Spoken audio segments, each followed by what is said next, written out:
మహిళా లోకానికి స్వాగతం. అందరికీ నమస్కారం అండి. మనము చక్కగా తిరుప్పావై పాశ్రాలను ఈ నెల రోజుల పాటు చక్కగా అనుసంధానం చేసుకున్నాము, అర్ధసహితంగా తెలుసుకున్నాం. అయితే ఈ నెల రోజులు పాటించడమే వరకే కాదండి, ఇప్పుడు శ్రావణ మాసం వస్తుంది, నోములు నోచుకుంటామో అయిపోతుంది. అంతేకాదండి, ఈ నెల రోజులు పాశ్రాలలో అమ్మ మనను తరింపజేసే మార్గాలను చూపెట్టింది. కాబట్టి ఏదో విన్నాము, ఇది మన జీవితానికి అవసరమైన వాటిని మనం ఎలా జీవిస్తే ఆనందంగా ఉంటాము, ఆ భగవంతుణ్ణి చేరగలుగుతాము, ఆనందంగా ఉంటాము. మనం పుట్టింది ఆనందించడానికే, బాధపడడానికి కాదు. మరి ఇక్కడ ఇహపర సుఖాలు పొందాలి అంటే మనం ఏ విధంగా నడుచుకోవాలి? ఈ వ్రతం చేస్తే మనకు ఆ కృష్ణుడి యొక్క అనుగ్రహం కలుగుతుంది, దాని ద్వారా మనకు ఇహపర సుఖాలను పొందుతాము అని వ్రత ఫలితాన్ని కూడా చెప్పింది. తను చెప్పింది, ఆచరించి చూపెట్టింది. మళ్ళీ తను పొందిన ఫలితాన్ని, పుణ్యాన్ని మన కోసం, లోకహితం కోసం ధారపోసిందండి. ఎంత గొప్ప విషయం అది. అయితే ఆ విధంగా ధారపోసినప్పుడు మరి మన బాధ్యత ఏంటి? నెల రోజులు ఏదో చదివామా, వచ్చామా, పొంగలి ప్రసాదం తిన్నామా, ఇంటికి వెళ్ళాం, అబ్బాయి అయిపోయింది, ఇక రేపటి నుంచి పొద్దున్నే లేచే అవసరం లేదు అనుకోవడం కాదండి. ఇందులో గోదాదేవి మనకు ఉపదేశించింది కొన్ని విషయాలు. అంటే 3 విషయాలు ముఖ్యంగా. మనము భగవంతుడి నుండి విడివడి దూరంగా ఇక్కడ జన్మ తీసుకున్నాం భూమి మీద.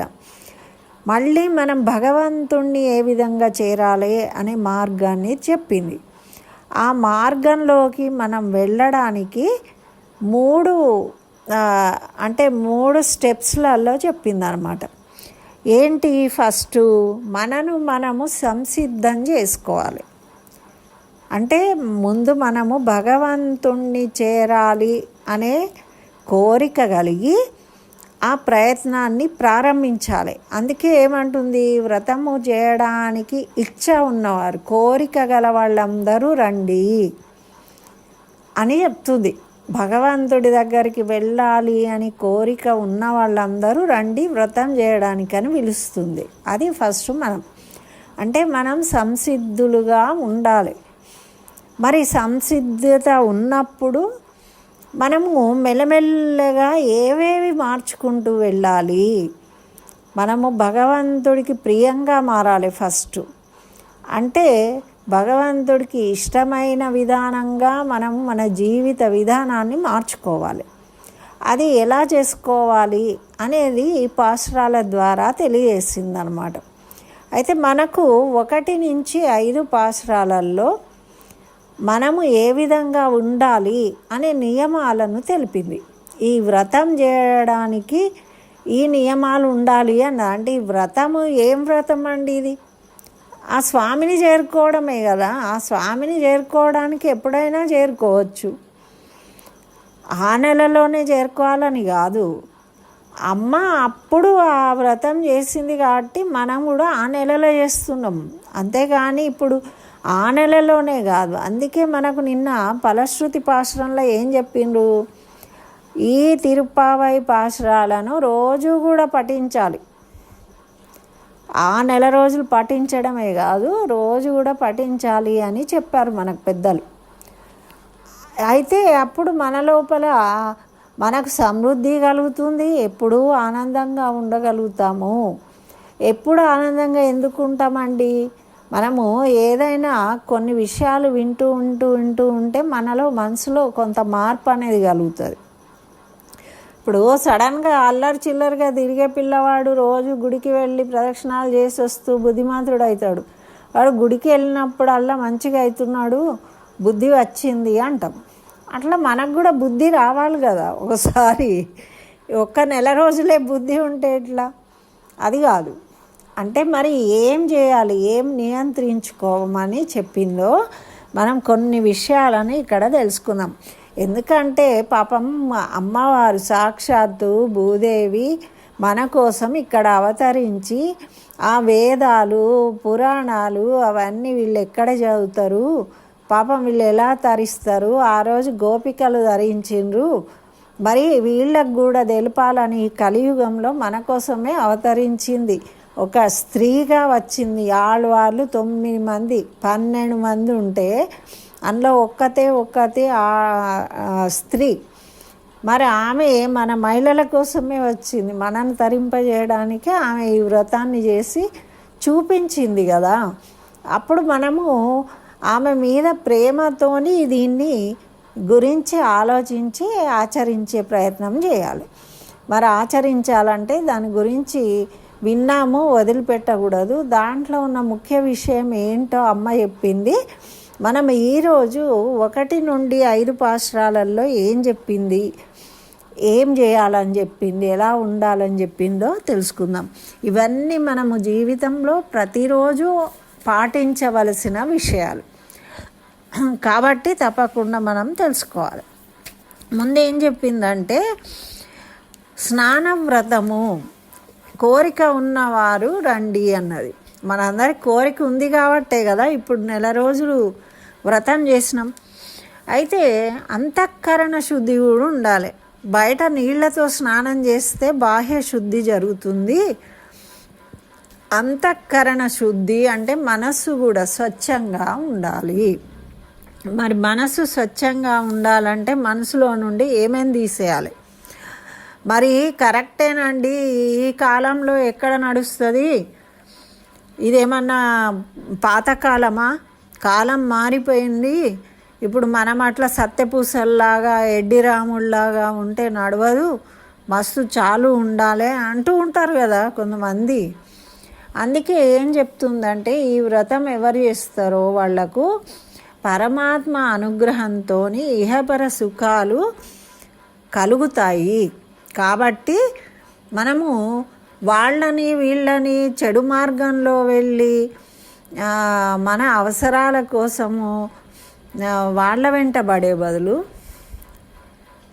భగవంతుడిని ధ్యానిస్తే మనకు అన్నీ లభిస్తాయి కదా, భగవంతుడు చెప్పినట్టు ఉంటే కనుక. అయితే ఇక్కడ ఏం చెప్తుందంటే ముందు రోజు వీలైనంతగా సంకీర్తన చెయ్యాలి. పాటలు వచ్చిన వాళ్ళు పాటలు పాడాలి, లేకుంటే నామ జపము తపము ఏదో ఒకటి చేసుకోవాలి. సూర్యోదయానికి లేవాలి. సాధ్యమైనంత వరకు పొద్దున్నే ఉదయాన్న లేచి చక్కగా స్నానం చేసుకొని ఇంత భగవంతుడి దగ్గర దీపం వెలిగించి తిరువారాధన చేసుకోవాలి. భగవంతుడికి ఏదైనా సమర్పించిన తర్వాత మనము ప్రసాదంగా స్వీకరించాలి. అంటే ఇప్పుడు జియస్వామి లాంటి వాళ్ళు అంటే దేవుడికి పెట్టిన తర్వాత ఒక ముద్ద చేతిలో వేసుకొని దాన్ని ఆరగించి ఉంటారు. వాళ్ళు ఏం చిరుతిండ్లు బజ్జీలు అవి ఇవి ఏవి పడితే అవి తినరు కదా. కానీ మనం ఎక్కడ ఉంటామండి, ఉండలేం. కాబట్టి ముందు మనం స్నానం చేసిన తర్వాత భగవంతుడికి నివేదించిన తర్వాత మనం ఇక ఎన్నెన్నో చేసుకోవచ్చు. మనం ఏది చేసినా కూడా భగవంతుడికి నివేదించి కృష్ణార్పణం అనుకొని భుజించాలి. అంటే భగవంతుడికి ఎందుకు పెట్టాలండి అంటారు. భగవంతుడి దృష్టి కనుక దాని మీద పడితే ఏమవుతుందంటే అందులో ఉన్న దోషాలు తొలగిపోతాయి. ఇప్పుడు అందుకే కదా మనం రోడ్డు మీద తిన్న వాటి వల్ల మనకు రోగాలు వస్తాయి. మనం ఇంట్లో చేసుకున్న దానివల్ల రాదు. ఎందుకు అంటే ఇంట్లో చేసుకుంటే శుభ్రంగా శుచిగా చేసుకుంటాం. అప్పుడు ఇప్పుడు భగవంతుడికి నివేదిస్తాం. కనీసం ఇట్లా ఫోటో ముందు పెట్టి చేయితోని ఇలా ఇలా అంటాం. అనడం వల్ల భగవంతుడు సంతోషిస్తున్నాడు. ఏం నువ్వు ఇట్లెందుకు పెట్టినావు అట్లెందుకు ఏమే అన్నాడు పాపం అనే దృష్టి దాని మీద పడి అది ఏమవుతుంది అంటే అది పౌష్టికాహారం అవుతుంది, మనకు ఆరోగ్యాన్ని ఇస్తున్నది.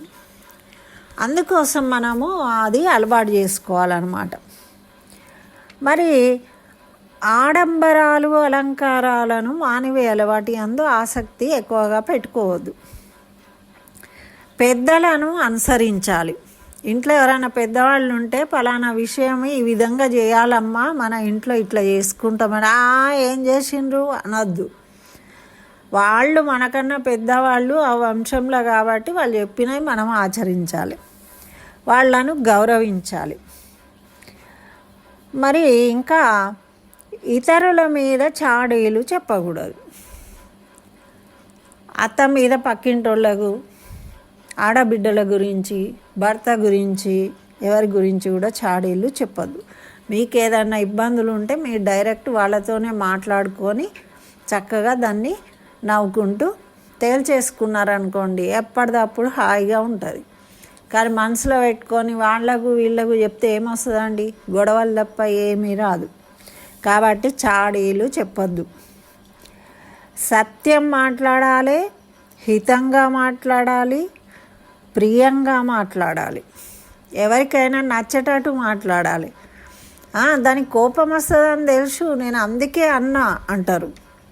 కోపం వస్తుందని తెలిస్తే ఎందుకు కోపం వచ్చేటట్టు మాట్లాడాలా? మాట్లాడద్దు.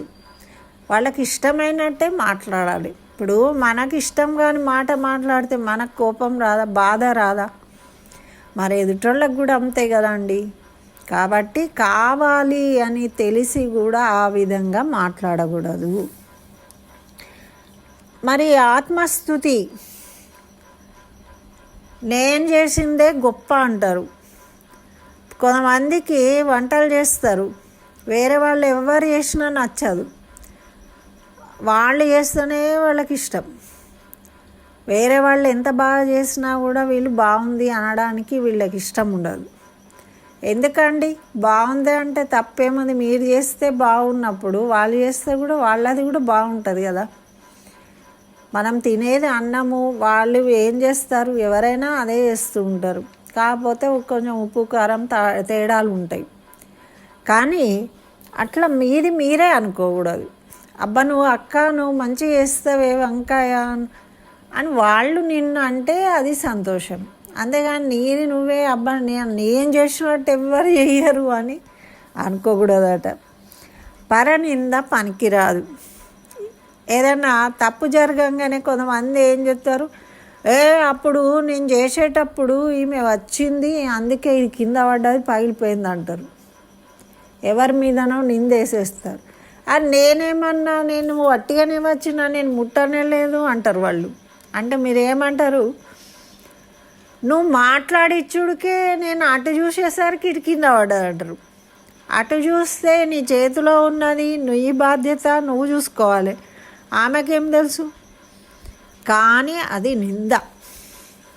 అట్లా తప్పించుకుంటాం అన్నమాట. తప్పులు చేసి నిందలు వేస్తాం వేరే వాళ్ళ మీద. అటువంటి నిందలు వేయకూడదు. అంటే మనని ఎంత బాగా చదివింది గోదాదేవి చూడండి. ఇవన్నీ మనకు రోజు జరుగుతూ ఉండేవే. మరి ఎవరికన్నా సహాయం చేయాలన్నప్పుడు ఏమంటారు? కొంతమంది మొక్కుబడిగా చేస్తారు, సహాయం చేస్తామంటారు, పోతారు. కానీ మెల్లమెల్లగా అటు ఇటు చూసుకుంటూ వేయరు. అవతల వాళ్ళు 10 మంది చేసేది వీళ్ళు ఒక పిసరంతా కూడా చేయరు. కానీ చేస్తూ ఉన్నట్టు యాక్టింగ్ చేస్తూ ఉంటారు. అట్లా చేయొద్దట. మనకు శక్తి ఉన్నదానికన్నా ఎక్కువ సహాయం చేయడానికి ముందుకు రావాలి. నీకెందుకే భయం, నేనున్నా చేసిస్తా అని కష్టమైనా సరే వాళ్ళకు కష్టంలో ఉన్నప్పుడు వాళ్లకు సుఖం కలిగేటట్టు మనం చేయాలి. కానీ మనం చేసే పని వల్ల వాళ్లకు దుఃఖం కలగకూడదు. వాళ్ళకు సుఖం కలిగే విధంగా మనము శక్తిని వినియోగించి వాళ్ళకు సహాయం చేయాలి. అంటే హోల్ హార్టెడ్గా హెల్ప్ చేయాలన్నమాట. కష్టం కావచ్చు, పైసా కావచ్చు, మాట సాయం కావచ్చు, ఏదైనా సాయం కావచ్చు. కానీ దానివల్ల వాళ్ళు సుఖించాలి, అంటే సంతోషపడాలి, వాళ్ళకి మంచి జరగాలి. అలా చేయాలి. మరి చేసేటప్పుడు కూడా అబ్బా నేనే చేస్తున్నా అనుకొని చేయకూడదు. ఏదో నా ప్రయత్నం నేను చేసినాను, భగవంతుడి దయ అంటారు కదండి కొంతమంది. అక్క నువ్వే చేసినవే, నువ్వు చేయబట్టే అయింది అంటే ఏమంటారు? అది నాదా ఏమన్నా? భగవంతుడి దయమ్మా, ఆ టైంలో నువ్వు వచ్చినావు, నీకు చేసిన హెల్ప్ నీకు మంచిగా అయింది, అదే సంతోషం అంటారు. ఆ భావన ఉండాలి, అహంకారం ఉండకూడదు. మరి దాన ధర్మాలు చేయాలి, చేస్తాం. కానీ ఎట్లా చేస్తాం మనము? దాన ధర్మాలు చేసేటప్పుడు ధర్మం అంటేనేమో ఎవరైనా పాపం ఇబ్బందులలో ఉండి బాధపడుతూ ఉంటే వాళ్లకు చేసేదాన్నేమో ధర్మం అంటాం. అంటే అడుక్కునే వాళ్ళు, పేదవాళ్ళు, రోగగ్రస్తులు, వికలాంగులు ఇట్లాంటి వాళ్ళు ఉంటారు కదా, వాళ్ళకి సహాయం చేస్తాం. చేస్తే ఎట్లా చేయాలి? వాళ్ళకు తృప్తి కలిగే విధంగా చేయాలి. అంతేకాదు ఏదో పనికిరానితోటి వాళ్ళ మొహాన్ని వేసి అట్లా చేయకూడదు. చేసే ధర్మము చిత్తశుద్ధితోని చక్కగా వాళ్ళకు మంచి జరగాలనుకొని చేయాలి. మరి అదే విధంగా దానం చేయడం అంటే మనకన్నా గొప్పవారు అనే భావనతోని దానం చేయాలి. అంటే బ్రాహ్మలకు దానం చేయాలి. బ్రాహ్మణులకి ఎందుకు చేయాలి అంటే వాళ్ళు నిత్యం పూజ చేస్తారు, హోమాలు చేస్తారు, జపం చేస్తారు, వాళ్ళకు ఆ శక్తి ఉంటుంది.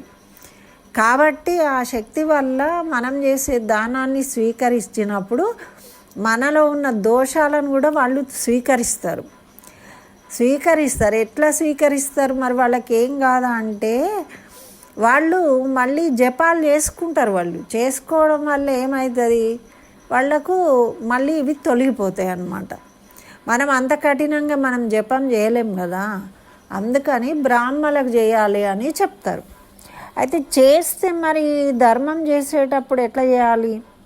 శ్రద్ధతో చేయాలి, యోగ్యులైన వారికి చేయాలి. బ్రాహ్మణులు అంటే పూజ చేయనోళ్ళు, బయట తిరిగేటోళ్ళకు చేయకూడదు. వాళ్ళు పద్ధతిగా చక్కగా రోజు సంధ్యావందనం చేసుకొని జపాలు చేసుకునే వాళ్ళు అయితేనే వాళ్ళకి దానాలు చేయాలి.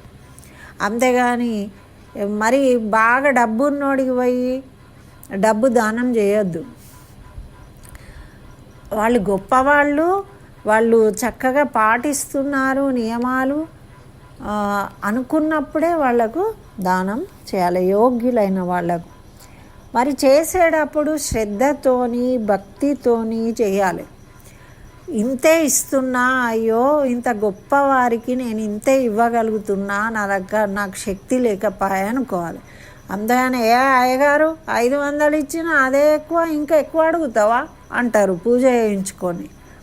అలా ఎప్పుడు కూడా అనకూడదు. అహంకారం మనం చేసిన పూజ ఫలితం అనేది మనకు రాదు. అట్లా అనకూడదట. మరి భయంతో ఇవ్వాలి. అయ్యో అయ్యగారి కోపం వస్తే నిత్యం భగవంతుడి దగ్గర ఉండేవాడు కదా, మనకి ఇబ్బంది కలుగుతుంది అని భయంతో ఉండాలి. గౌరవంగా మనము చేయాలి. మరి చేసేది ఎందుకోసం చేస్తున్నామో ముందు తెలుసుకొని చేయాలి. మన దోషాలు ఓడగొట్టుకోవడానికి దానం చేస్తున్నామా, ఆయన కోసం చేస్తున్నామా? డబ్బు ఎవరి కోసం ఇస్తున్నావు? నీ దోషాలు పోగొట్టుకోవడానికి ఆయనకు దానం చేస్తున్నావు. కాబట్టి ఆయనను ఉదారుడు అనాలి. అర్థమైందా? ఇప్పుడు నీకు ఇచ్చే అవకాశం కలిగింది కాబట్టి ఆయనను ఉదారుడు అనాలి. మరి సేవాభావం కలిగి ఉండాలి. ఎవరికైనా సేవ చేసేట్టుకు సిద్ధంగా ఉండాలి. మరి ఏది చేసినా, నువ్వు దానం చేసినా, ధర్మం చేసినా, పని చేసినా, ఏది చేసినా కూడా భగవత్ కైంకర్యంగా భావించి చేయాలి. భగవంతుడే చేపిస్తున్నాడు అనే భావంతో, సేవాభావంతో చేయాలి. మరి మనకు హింసా స్వార్థము అనేది ఉండొద్దు. ఎదుటి వాళ్ళని బాధ పెట్టడం ఉండొద్దు. నాకే కావాలి మొత్తం అనే స్వార్థం ఉండొద్దు. మనము కర్మలు చేస్తూ ఉంటాం. చేసేటప్పుడు అనిపిస్తుందండి, మనం కష్టపడి పని చేసింది మనకే దక్కాలి అనిపిస్తుంది కదండి. అదే ఒక ఆత్మజ్ఞాని జిఆర్ స్వామి సన్యాసులు ఉన్నారనుకోండి, వాళ్ళు లోక కళ్యాణం కోసం చేస్తారు. ఏది చేసినా కూడా మాకు కావాలి అనుకొని చేయరు. కాబట్టి జ్ఞానాన్ని పొందాలి మనం. అందుకే జ్ఞానం పొందాలన్నమాట. మరి ఇవన్నీ సాధించే మార్గాలు తెలుసుకొని ఆచరణలో పెట్టేందుకే మనకు ఈ గోదాదేవి తిరుప్పావైలో తెలిపిందనమాట. మరి దీనివల్ల మనకున్న ఈతి బాధలు తొలగిపోతాయి. ఇప్పుడు మనం ఈ విధంగా వీటిని కనుక అమలు చేసుకుంటూ ఒకటే రోజు ఎట్లా పోతుందండి? ఉన్న బుద్ధి మొత్తం మారిపోతుందా? మారిపోదు. ఇవన్నీ ఎందుకు చెప్పుకోవడం అంటే మనం చేసేటప్పుడు గుర్తు రావాలి. ఇవి ఎవరినన్నా తిట్టేటప్పుడు ఈ మాటలు గుర్తు రావాలి. మీకు గుర్తు వచ్చి మీరు తిట్టడం మానేయాలి. ఎవరికన్నా హింస పెట్టేటప్పుడు, పెద్దలను అవమానపరిచినప్పుడు మీకు గుర్తు రావాలి. గుర్తొచ్చి మీరు అవమానపరచడం మానేయాలి. అందుకోసం ఇవన్నీ గుర్తుంచుకోవాలి. మరి మనం ఏం చేయాలి అంటే, అన్నీ నేనే చేస్తున్నా, నన్ను నేనే రక్షించుకుంటున్నా అని మనం అనుకుంటూ ఉంటాం కదా. మంచి పనులు అన్నీ సక్రమంగా అయినప్పుడు నేను అట్లా చేసినా ఇట్లా చేసినా అని చెప్తాం. అట్లా చెప్పకూడదు. భగవంతుడు ఉన్నాడు అని విశ్వాసం కలిగి ఉండాలి. భగవంతుడు చేపిస్తున్నాడు నాతోని అనే జ్ఞానం అన్నమాట అదే. అయితే మనం సుఖ దుఃఖాలను పంచుకోవాలి. కొంతమంది ఏం చేస్తారండి, ఎప్పటికీ దుఃఖాలు పంచుకుంటారు. ఇప్పుడు దుఃఖాలను పంచుకుంటే సగం అవుతాయట దుఃఖాలు. ఎందుకంటే సగం వాళ్ళు తీసుకుంటారు. సుఖాలను పంచుకుంటే డబుల్ అవుతాయి. కానీ సుఖాలను ఎవ్వరికి చెప్పారు. మనకు లాటరీ వచ్చింది 10 లక్షలు అంటే ఎవరైనా చెప్తారా అండి? చెప్పారు. బంగారం కొనుక్కుంటే చెప్తారా? చెప్పారు. కానీ నాకు ముళ్ళు గుచ్చింది, కాలుకు పిన్ను గుచ్చింది ఇవన్నీ చెప్తారు. అట్లా కాదు, సుఖ దుఃఖాలు రెండింటిని పంచుకోవాలట. అసూయ పెట్టుకోకూడదు ఎవరి మీద కూడా. ఎవరన్నా ఏదైనా కొనుక్కుంటే బాగుందని చెప్పాలి. అంతేగాని అబ్బా దీనికి ఎందుకు ఇంత మంచిది ఉంది అని అసూయ పడకూడదు. మరి భగవంతుడికి ఎలా ఉంటే ఇష్టం? వీటన్నిటిని చూసిండ్రు కదా ఇప్పుడు. అహింస, మనము ఇంద్రియ నిగ్రహము, దయ కలిగి ఉండాలి, క్షమా గుణం ఉండాలి, జ్ఞానం కలిగి ఉండాలి, తపస్సు, ధ్యానము, సత్యాన్ని మాట్లాడాలి. ఇవన్నీ భగవంతుడికి ఇష్టమైన గుణాలు. ఇందులో మనకి ఎన్ని ఉంటాయి, ఎన్నెన్ని పాటిస్తున్నామో చూసుకోవాలి. చూసుకొని భగవంతునికి ప్రీతికరమయ్యేటట్టు మనము మార్చుకోవాలి. మనం మార్చుకుంటే కదా మనం భగవంతుడి యందు భక్తి కలుగుతుంది. మనం వట్టిగానే ఏదో నీళ్ళు పోసి పసుపు కుంకుమ వేసి పూలేయంగానే భక్తి ఎట్లయితుంది? కాదు. మనలో ఇవన్నీ కలిగినప్పుడే మార్పులు మనం చేసే పూజ భగవంతుడు స్వీకరిస్తాడు. కాబట్టి ఇవన్నీ తెలుసుకొని పాటిద్దాం. మరి తర్వాత ఇంకా మనం 6వ పాశ్రం నుంచి 10వ పాశ్రం వరకు 15వ పాశ్రం వరకు ఏం చెప్పింది అనేది రేపు తెలుసుకుందాం. స్వస్తి. సర్వం శ్రీకృష్ణ చరణారవిందార్పణమస్తు.